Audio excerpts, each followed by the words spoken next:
Good morning, everyone, and welcome to our bi-monthly meetings designed for parents with special needs.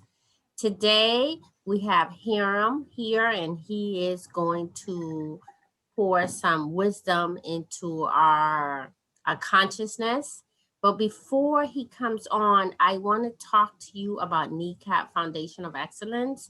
This meeting is being sponsored by NECAP Foundation of Excellence with partnership with Coastal Wealth Insurance. And I just want to let everyone know about NECAP Foundation of Excellence. So NECAP Foundation of Excellence was born in October 2020, yes, in the middle of the pandemic. And the reason why we're here is to service young adults from 23 to 35-year-olds, young adults that are exceptional in nature, young adults that have exceptional talents. And what we want to do with these young adults is continue their literacy um, journey, and we want to offer them therapies, speech therapy, occupational therapy, and physical therapy. And in addition to that, we also want to make sure that they are ready for the world to work. So we are also teaching them skills in order for them to be placed in employment so that they could have a sustainable life. That is what NECAP Foundation of Excellence is about. And so we are stationed in Little Havana, and we are welcoming young adults from 23 to 35 who have special needs and who live in the Little Havana, Brickell, Coconut Grove, Coral Gables, Little Haiti, Overtown, and Liberty City areas to come on and be a part of NECAP Foundation of Excellence, where they will find a space that will be there to support them, encourage them, and continue with their literacy, their work experience, knowledge, as well as a safe place to be and spend the day with. And with that in mind, I'm now going to introduce Hiram to you, and let's listen to what he has to say. Good morning, Hiram.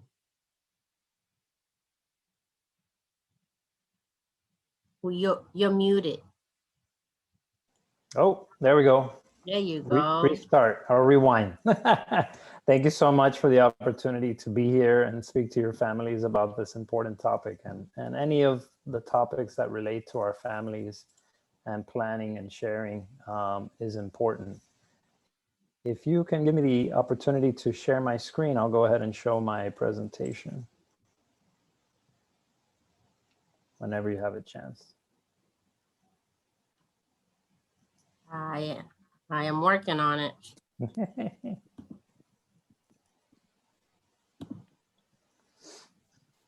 Okay. Let's see here. There we go. Perfect. Those are my 4 boys. So today we're going to talk about planning for independent living for a family member with a lifelong disability. And what I always like to do when I give any workshop or conversation about planning for our children or adults with special needs is, I know it's difficult as a parent or a caregiver, caretaker, ourselves in the mind frame of thinking about what's going to happen to them when we're not here.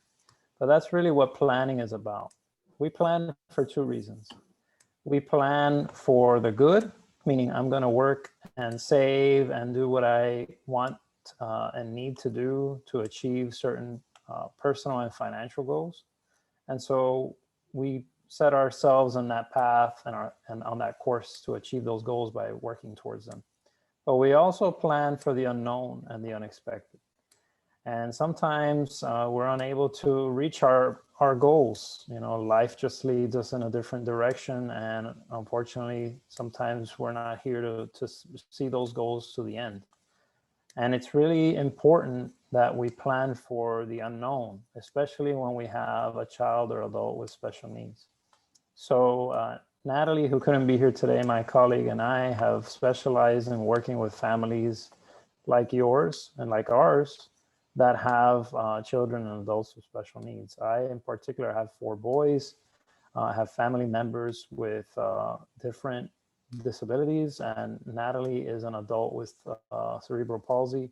And just our life experiences has allowed us to specialize in this area and continue to educate ourselves so that we can help our families. So I'm going to go ahead and get started in this conversation, and if there's any questions along the way, I'm happy to take them, or easier, we can always leave them for the end.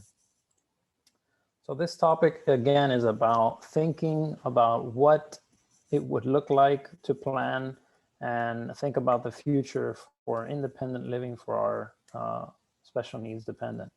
So the agenda is going to be to plan for the future. What are the first steps that families should be thinking about and taking?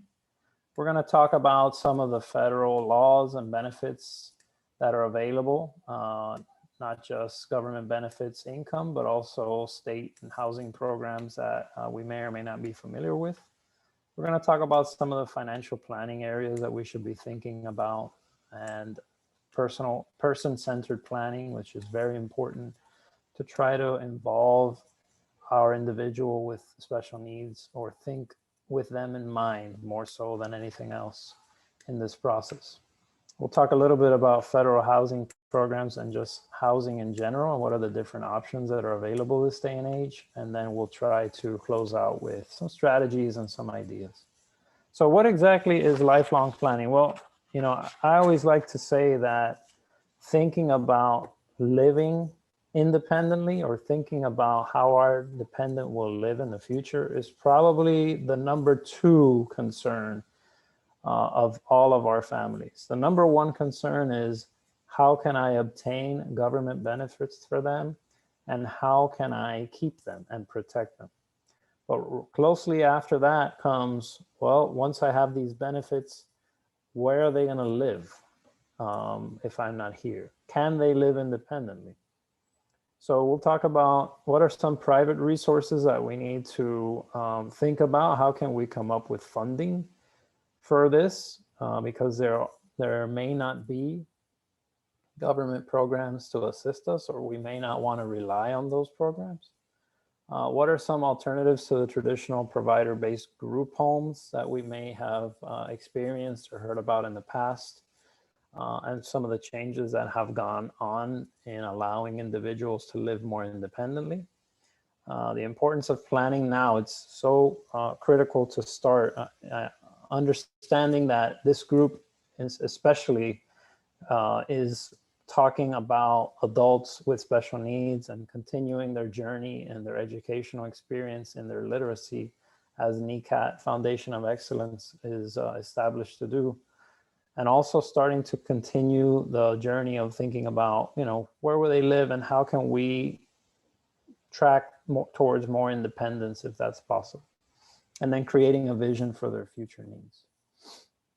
So where do we start? And I think this might have skipped. Oh, yeah, did it skip one? Yeah, there we go. So let me go ahead and talk here first. So it's never too early to begin. Typically, we come across our families that want to engage in working with us and learning more as their children become teenagers. You know, what are some of the transition planning that needs to go into beginning school or going into middle or high school?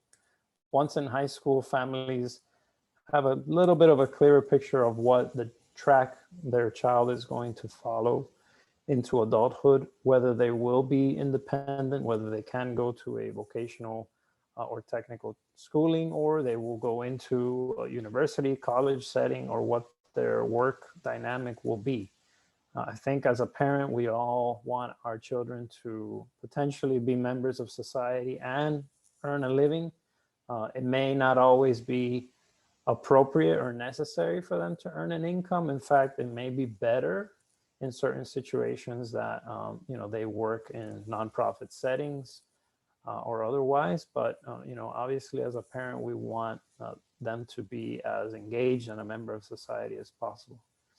Then we have to think about what's the long-term commitment and what's that plan going to look like, not just financially and legally, but emotionally. We have to remain flexible. Things change. Uh, Information changes all the time. Our government regulations change. So we have to learn about that as much as we can and work with professionals that are in that world. So for me, I always try to focus on one part of a presentation that I'm attending and listening to. And if there were one that you should either try to take a picture of or just get a copy of, and we're happy to send a copy of this separate after, it would be this slide. This one on this presentation in particular kind of summarizes the things that we should be thinking about as a parent with an adult with special needs.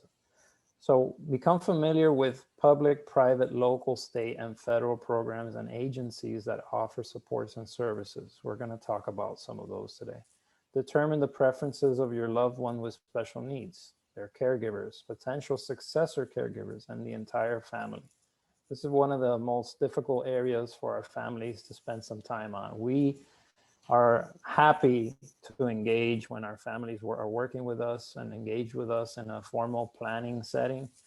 We're happy to do these family meetings and do these conversations because we understand that it's difficult to bring that topic up, especially to the people that are going to take care of your individual with special needs once you're no longer here. So we're there to, it's important to have that dynamic and conversation to think about what are their concerns and where we should try to fill the gap of need for our child, should there be a gap. Consider guardianship, power of attorney, or alternatives to guardianship. So at this point, unfortunately, in Florida, there still isn't officially supportive decision-making is not an option for our dependents, adults with special needs, but we always recommend, if it's possible, to start with a power of attorney and then move into guardianship or guardian advocacy. Every family dynamic is different. Every situation is different. So definitely get educated on these different areas if you're beginning to look into them. If your child has just transitioned to adulthood, which, as you may or may not know, is age 18 in Florida.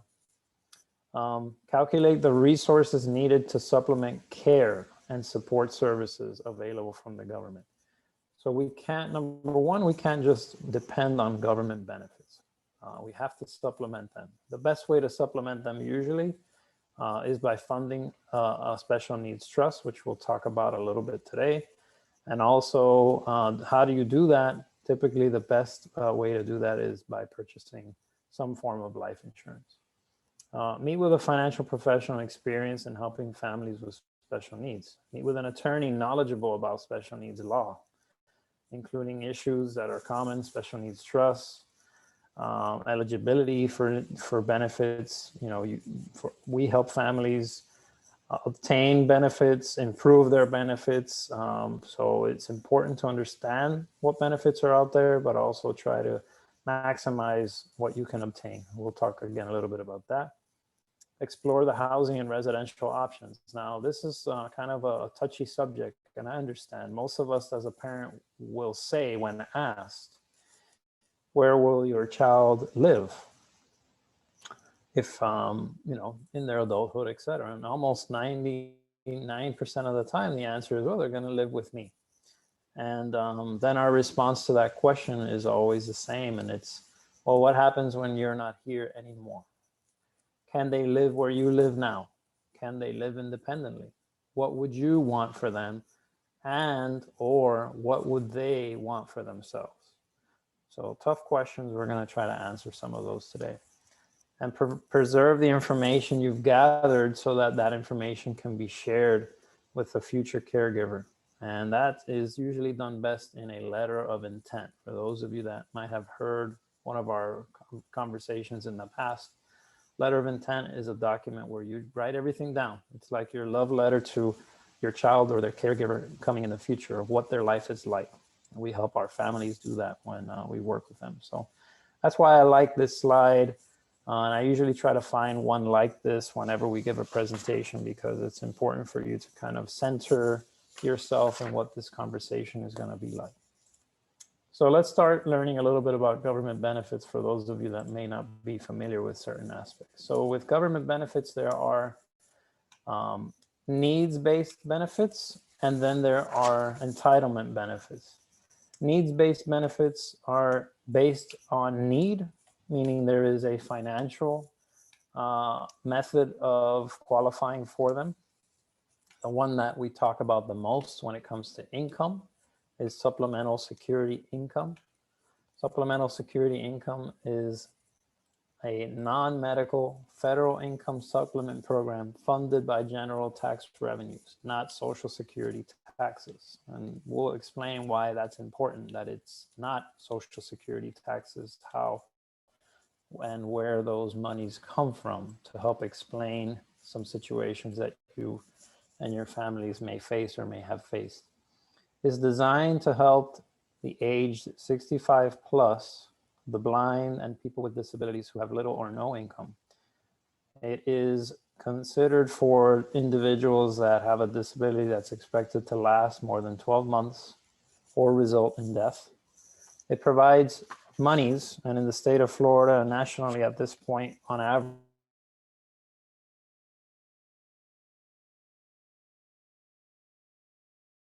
provides cash to meet basic needs for food and shelter. Now, again, this is a big one because we live in Miami, South Florida. $794 is difficult in 99% of Miami to live off of that, to provide food and shelter for an individual with that amount of money. So as a parent, that's why we talk a lot about supplementing. We also need to be aware of other programs that can supplement. We'll talk about that in a minute. At the age of majority, eligibility is based on the child's income, not the parents. So I know we're talking today to a population that is parents or caregivers of adults with special needs, but for those of you that may also have a child under age 18 with a special need, you may not be eligible because of your own income or assets. Just be aware that age 18 in Florida is when our children are considered adults. And when it comes to government benefits, that is when they can apply as an adult. So SSI is a form of income. The maximum that can be provided is $794. If you're dependent, if your child is not receiving $794, it's typically because either there is some form of an offset that the Social Security is counting against your their income because of a resource that they consider is being provided by the parent or the individual they live with. It could be an offset for housing or food. And there are ways to get that increase, which we can help you do. The other reason is if there was an unfortunate mismanagement or something that occurred in the past where some monies were shown in the individual's possession.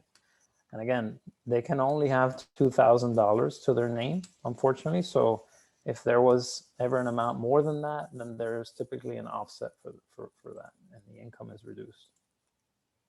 What are some of the other sliding scale benefit programs? A supplemental nutrition assistance program, or SNAP, or food stamps. That one recently changed in COVID. There was an increase that was provided, but another change occurred kind of in the background that wasn't publicized as much, and that is that if the individual lives with their parent or guardian, then before they could apply for SNAP at age 18. Now they have to wait till age 22. So that's something that changed recently. There are states that provide a heating assistance. Florida probably should provide a cooling assistance. We'll see if we can get that passed at some point in the legislature. Section 8 vouchers. There are different vouchers. In the state of Florida, there are state vouchers with HUD program, federally funded Section 8 vouchers. There are county vouchers for Section 8, which is housing assistance. And there are city Section 8 vouchers. Usually in Miami-Dade County and the city of Miami, those vouchers go very fast. They open a very short window of time, and you have to be very precise to apply as quickly as possible to obtain them, which is why we always say you can't always rely on government benefits as part of your plan because it may take some time to obtain them. But once you do, they're typically as long as the rules are followed. They're usually kept for as long as they're needed. And you can use them even for rent to be paid in the current home. Usually it cannot be used to pay a mortgage. So if, let's say, your plan is for them to stay in the home that they live in, which is your home, if you have a mortgage, you cannot use Section 8 housing to pay for the mortgage, but you can use it to pay rent. So they can live with you, use the Section 8 and pay rent, assuming that they qualify and are given the funding. So some little dynamics of how the program works. There are public housing programs. There are healthcare benefits for working individuals with a disability. Right now, we know that as the health insurance marketplace, where subsidies are provided. In some cases, we'll talk about in a little bit, individuals can retain their Medicaid even though they earn over the $1,260 a month limit because of certain programs that are in the state of Florida. So each program has its own criteria, but the common element is that they're created for lower incomes, individuals working with a disability.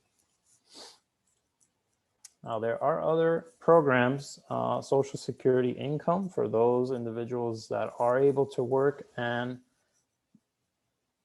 pay Social Security taxes. And then there are Social Security disability insurance incomes and family benefits, survivor benefits, which we'll talk about now.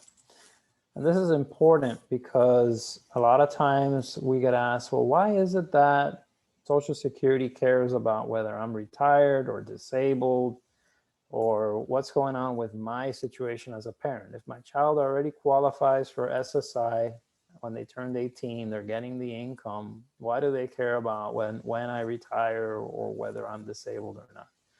And let's go back and remember that it's because the SSI money comes from a different bucket than the Social Security disability insurance. Social Security disability insurance comes from the Social Security Administration bucket of money.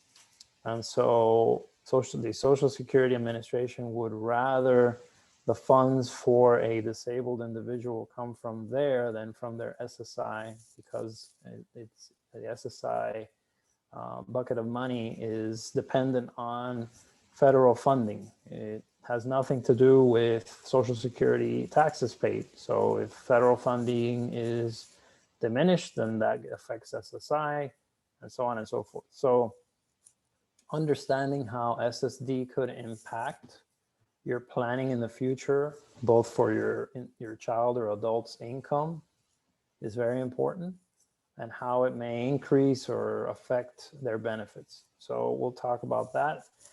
SSD and Medicare pays benefits to adults with a disability who are at least 18 years old with a disability that began before they turned 22.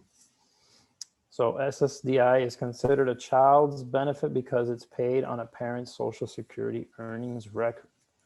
When does it get paid is always the question.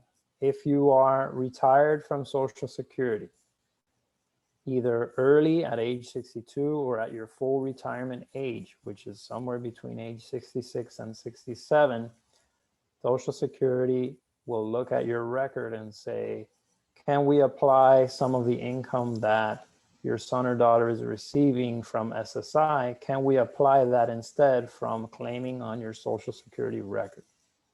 So what happens is, if you are alive and they are the only claimant on your Social Security record, they could claim up to 50% of what your Social Security income will be. For example, let's say your Social Security payment is $1,500. They are able to claim 50% of that, which is $750. So what the Social Security Administration will do is they will offset the SSI. So let's say they're receiving the full $794. Initially, $20 is always discounted or disqualified. They will get that from SSI if the potential income from your record is less than $794, which in this case that I gave 50% of $1,500 is $750.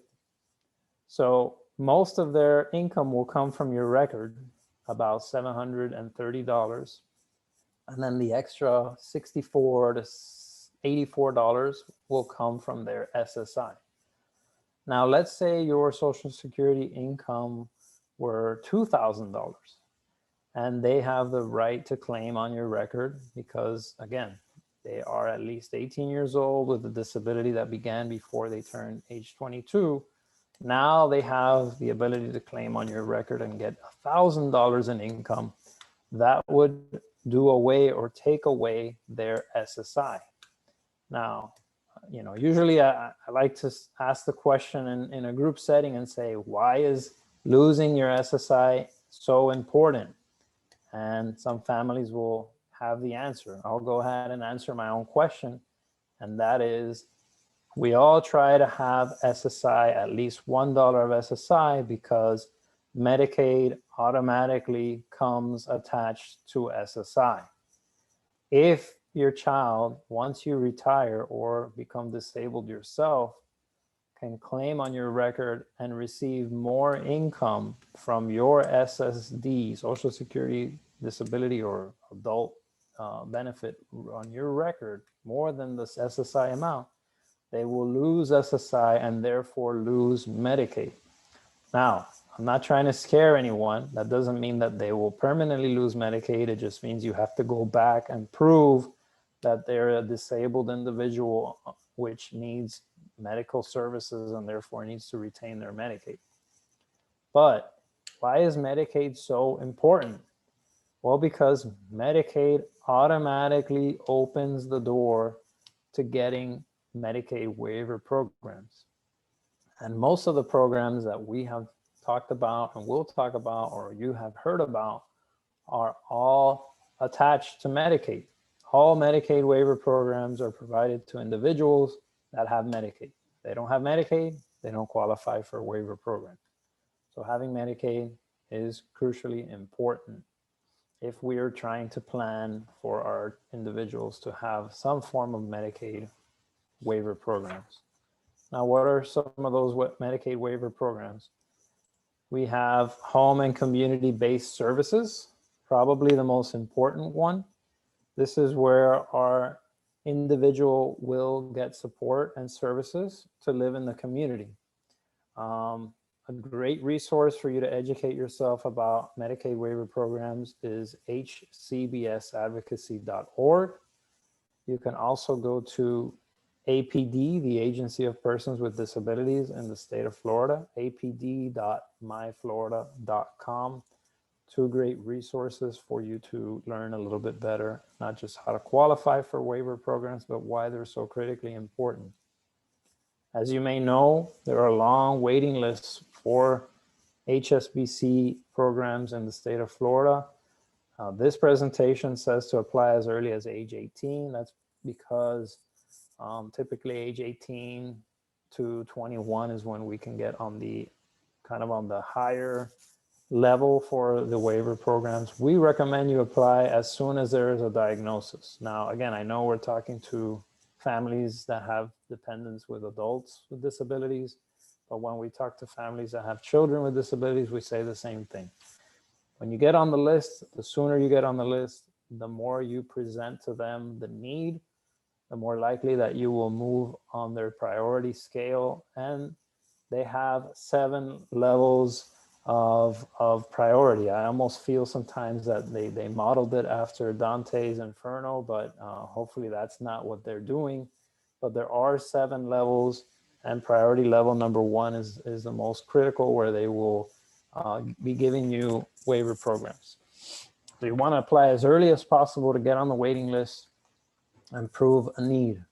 You want to monitor the status as often as you can and understand what exactly it is that you're applying for. So home and community-based services typically provides for caregiver support services in a home setting.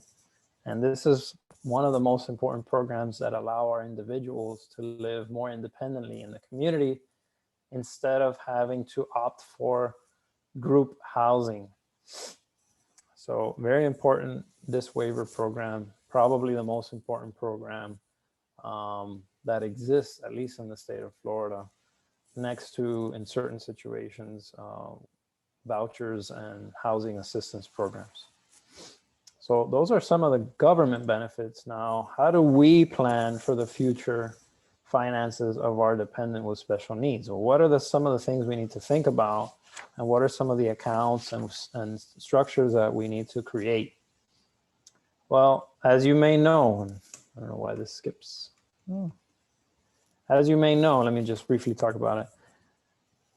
The government is always looking for ways to shift resources to and from our community. Unfortunately, in times of concern, they don't always provide the funding that we need.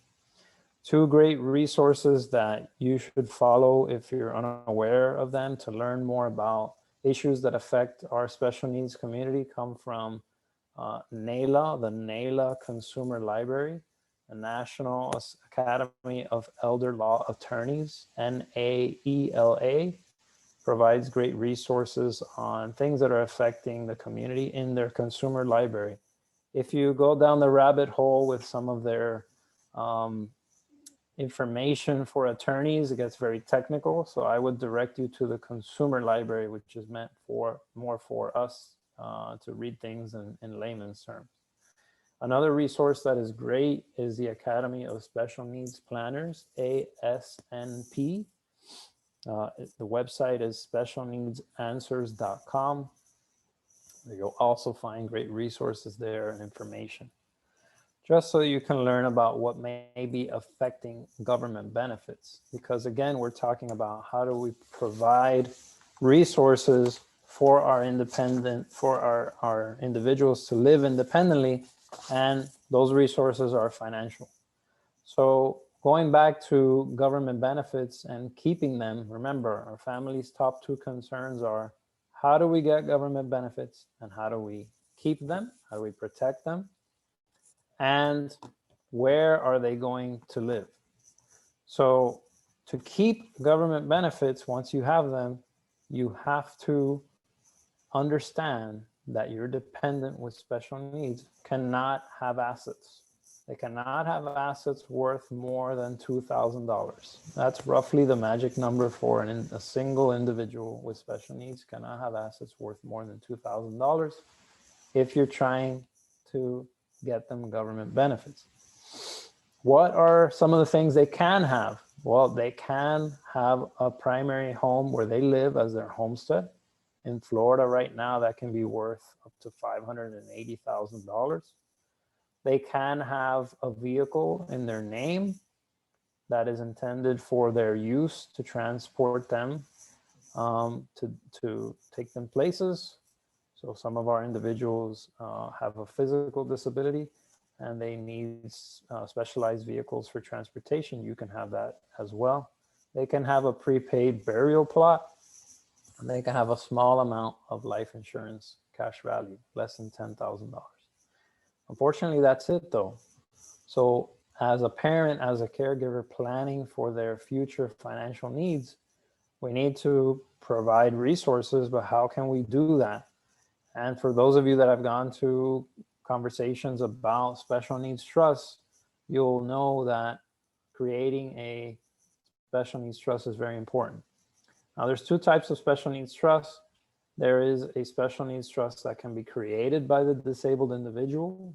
Typically occurs when they have some sort of a settlement from a lawsuit, maybe malpractice or an accident. Typically that's those are the situations where an individual creates their own special needs trust. There are other circumstances. For example, Natalie, my colleague, early on in her life and her career, she was able to purchase a home, and through her work, she was able to pay that home off. That home appreciated in value, and she chose to sell the home to then buy a new home. When she sold the home, having Medicaid waiver programs, she cannot have resources in cash of more than $2,000, so she had to create a first party or a self-settled special needs trust to put the money in there until she purchased the new home. So there will be situations where, let's say you left your home to your child with special needs, and instead of leaving it in the trust that you create, a third-party trust, you leave it in their name. Maybe in the future, they may need to sell the home and move. You know, who knows, many things could happen. That would be a situation where they create a trust themselves, and they are able to do so as a disabled individual. But in most cases, what we're talking about when we're a parent or a caregiver or a family member that wants to leave money for our family and friends with disabilities, we're creating a third-party special needs trust. Third-party special needs trust is a trust created by someone else for the benefit of someone with the disability. And it's managed by a trustee. So think about it like creating a company. You're creating a company. The person that's going to benefit from the company is our individual with special needs, and we're going to name somebody to manage the company.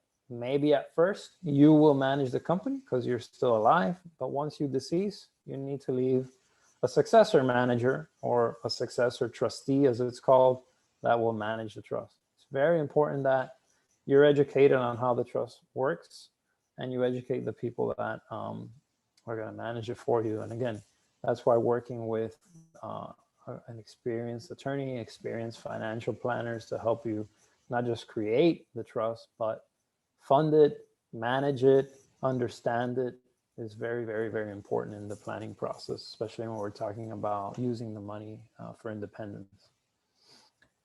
Another account that you definitely should have, whether it's fully funded or not, you should definitely have it as a secondary vehicle, is an ABLE Act account. The Achieving a Better Life Experience account was created in 2014 by the Obama administration as part of the Tax Increase and Prevention Act. It allows qualified individuals with disabilities to have an account that can accumulate money and grow tax-free, and the money can come out of the account completely tax-free as long as it's used for qualified expenses for that individual.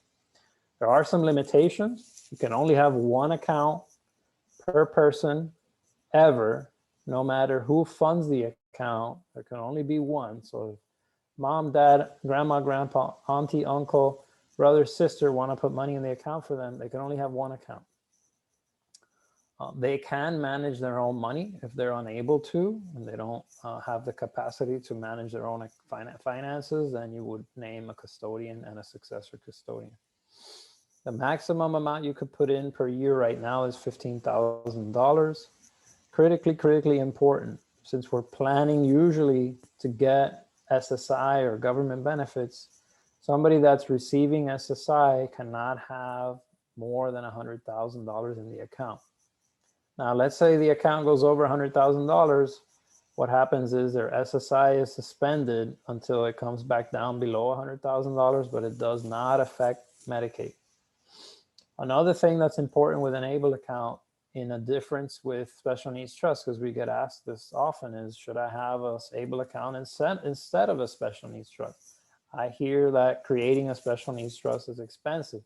And our answer is no, you should have it together with a special needs trust. And here's why. The ABLE account should be treated more like your checking account for the individual to be able to use money on a daily basis, especially if they have capacity and ability to understand finances and maybe go shopping and do things and use a debit card. The trust should be used more for the big amount of money that is intended to help them and support them financially throughout their life. That's number one. Number two, you need to understand what happens to the money after your child with disability passes away. In a special needs trust that you create, the money that's left over goes to beneficiaries after the fact, whether it's their siblings or other individuals. Whatever money is left in there can go to them. In an ABLE account, that could happen, assuming there is no payback. ABLE accounts are exposed to Medicaid payback provisions. So if your individual received substantial amounts of Medicaid resources through different waiver or health programs, there is a payback provision where Medicaid would get paid back from those monies, and then after that, whatever is left could possibly go to an alternate beneficiary. Now, an ABLE account is a little bit more flexible than a first-party trust. There are some expenses you can pay for first before Medicaid gets their money back, like legal services, financial services, burial expenses, and the like. But once you go through those expenses, if there's still any money, Medicaid will get their payback provision paid. So it's important to understand. So we have to try to maximize the options available to us to save towards their needs. Using an ABLE Act account is a great way to do that. Creating a special needs trust is almost a must in most of our cases, and understanding what the future needs are going to be.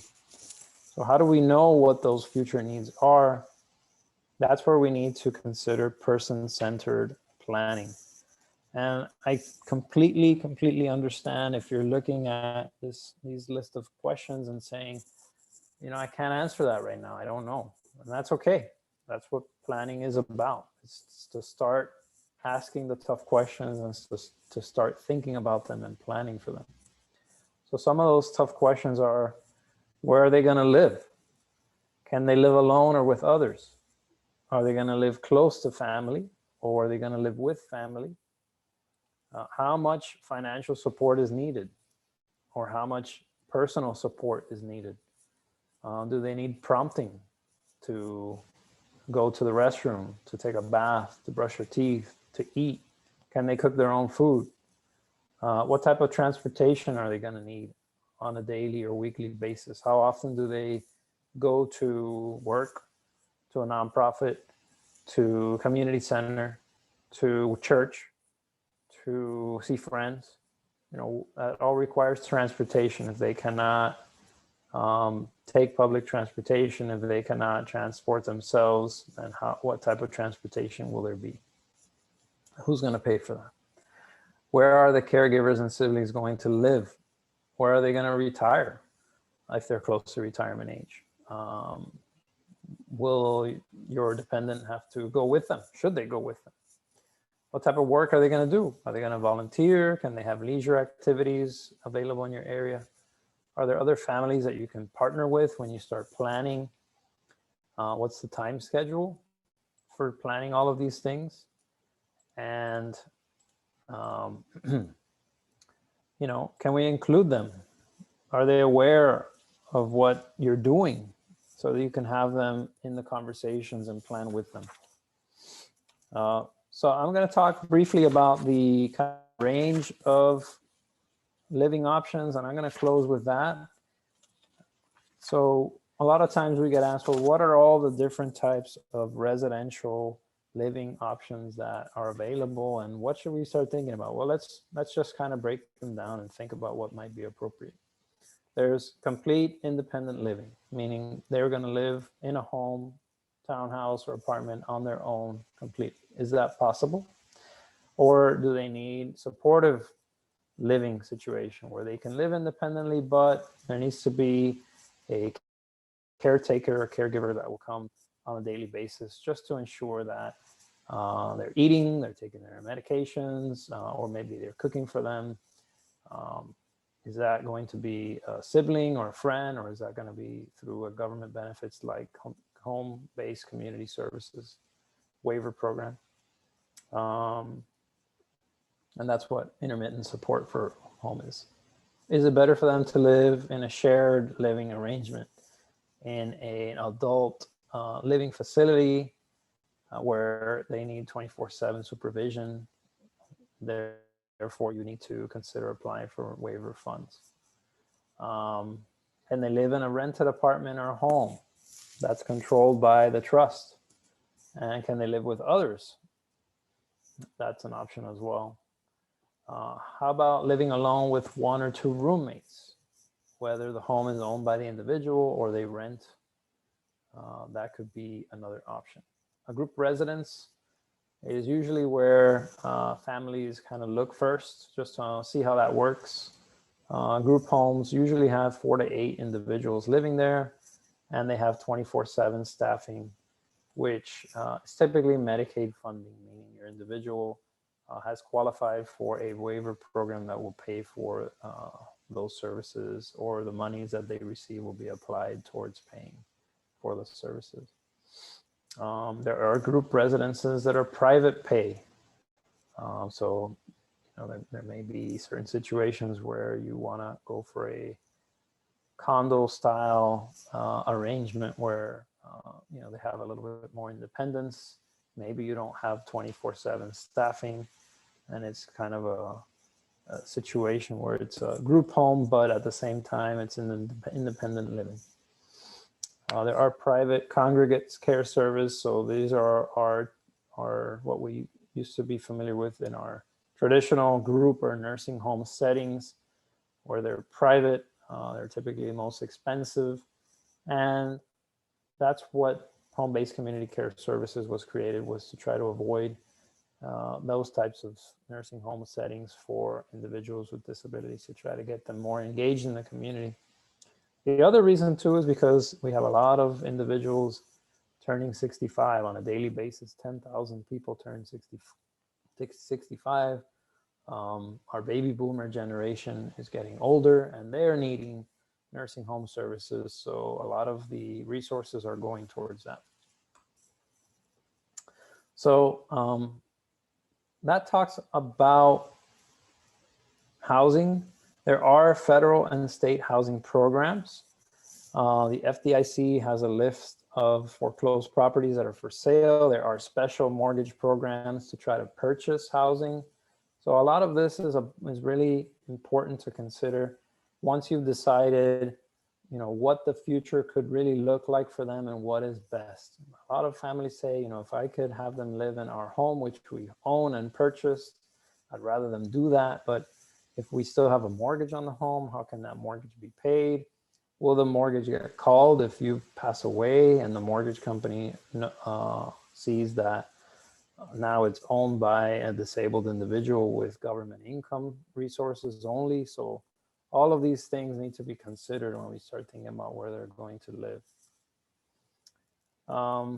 So again, important factors to consider: how many occupants are going to be in the home, what amount of paid staff is going to be needed, is it going to be necessary to have 24/7 care or intermittent care?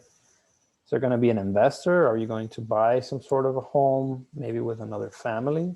What type of financing can you qualify for? And what will happen should one of the owners pass away? How can we pay the home off? Is there some sort of life insurance that should be purchased to protect the asset? So we have to develop that plan thinking about our individuals, keeping them in mind. So in summary, we've covered a lot today. There's a lot of information about independent living, both financial and legal. And the most important thing that we always like to stress is take the first step. If the first step for you is speaking to someone that has experience, whether it's a family or a professional like us, we're happy to talk to you about your situation and try to figure out what the next step for you should be. If you haven't done a formal plan yet and you need a financial and a legal plan, we're happy to talk to you about how we work with our families, how we engage with families. We typically work on a yearly basis, where the first year is the most intensive in terms of planning. And again, we thank you for the opportunity. I'll open up to questions, and happy to be a resource for everyone in the community and help you learn about these things. Are there any questions?